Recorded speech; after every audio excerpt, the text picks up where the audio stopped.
নমস্কার বন্ধুরা, অমৃত কথা চ্যানেলে আপনাদের সবাইকে জানাই স্বাগত। আজকে আমরা রবিবার ব্রতকথা নিয়ে একটু আলোচনা করব। বন্ধুরা, প্রাচীনকালে একটি শহরে এক বৃদ্ধা বাস করত। সে প্রতি রবিবার সকালে ঘুম থেকে উঠে স্নান সেরে নিজের বাড়ির উঠোন গরুর গোবর দিয়ে লেপে পরিষ্কার করত। এরপর সে সূর্যদেবের পূজা করত। তারপর খাবার তৈরি করে সূর্যদেবকে নিবেদন করে নিজে খেত। ভগবান ভাস্করের কৃপায় তার কোনো চিন্তা বা কষ্ট ছিল না। ধীরে ধীরে তার ঘর ধন সম্পদে ভরে উঠল। বৃদ্ধাকে সুখে দেখে তার প্রতিবেশী ঈর্ষান্বিত হয়ে শুরু করলো। বৃদ্ধার কোনো গরু ছিল না, তাই সে রবিবার ঘর লেপার জন্যে প্রতিবেশীর উঠোনে বাঁধা গরুর গোবর এনে ব্যবহার করত। প্রতিবেশী রেগে গিয়ে তার গরুকে ঘরের ভেতরে বেঁধে রাখলো। ফলে সেই রবিবার বৃদ্ধা গোবর পেল না। উঠোন লেপাও না হওয়া সেই দিন রান্না করলো না, সূর্যদেবকে ভোগও লাগালো না এবং নিজেও খাবার খেলো না। সূর্যাস্তের সময় সে ক্ষুধার্ত তৃষ্ণার্ত অবস্থায় ঘুমিয়ে পড়ল। এভাবে সে উপবাস নিরাহার ব্রত করল। রাতে সূর্যদেব তাকে স্বপ্নে দর্শন দিলেন এবং ভোগ নিবেদন না করার কারণ জানতে চাইলেন। তখন বৃদ্ধা খুব করুণ সুরে প্রতিবেশীর দ্বারা গরুকে ঘরে বেঁধে রাখা এবং গোবর না পাওয়ার কথা বলল। সূর্যদেব তার ভক্তের কষ্টের কারণ জেনে তার দুঃখ দূর করে বললেন, মা, আমি আপনার ভক্তিতে সন্তুষ্ট।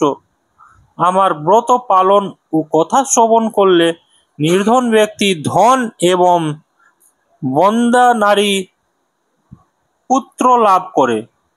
তাই আমি আপনাকে এমন একটি গরু দেব যা সকল ইচ্ছা পূরণ করবে। স্বপ্ন বৃদ্ধাকে এই বর দিয়ে ভগবান সূর্যদেব অন্তর্ধান হলেন।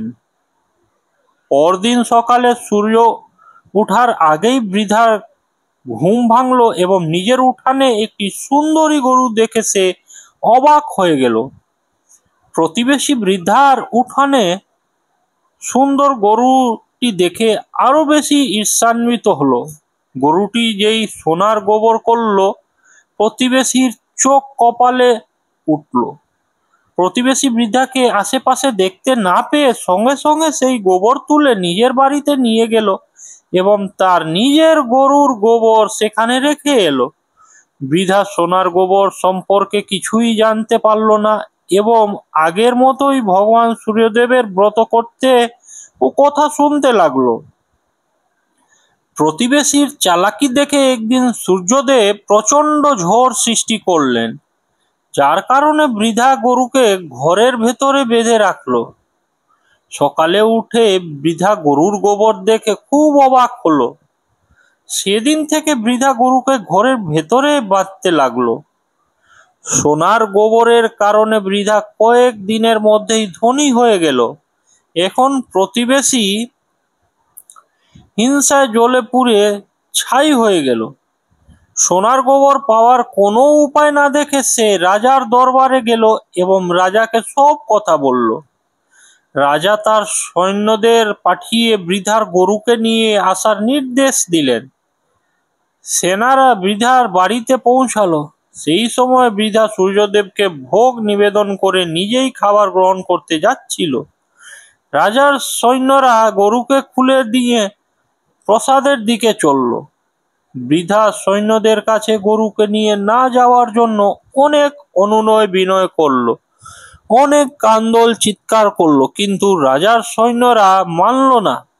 গরু চলে যাওয়ায় বৃদ্ধা খুব দুঃখ পেল। সেদিন সে কিছুই খেলো না এবং সূর্যদেবের কাছে গরুকে ফিরে পাওয়ার জন্য প্রার্থনা করতে লাগলো।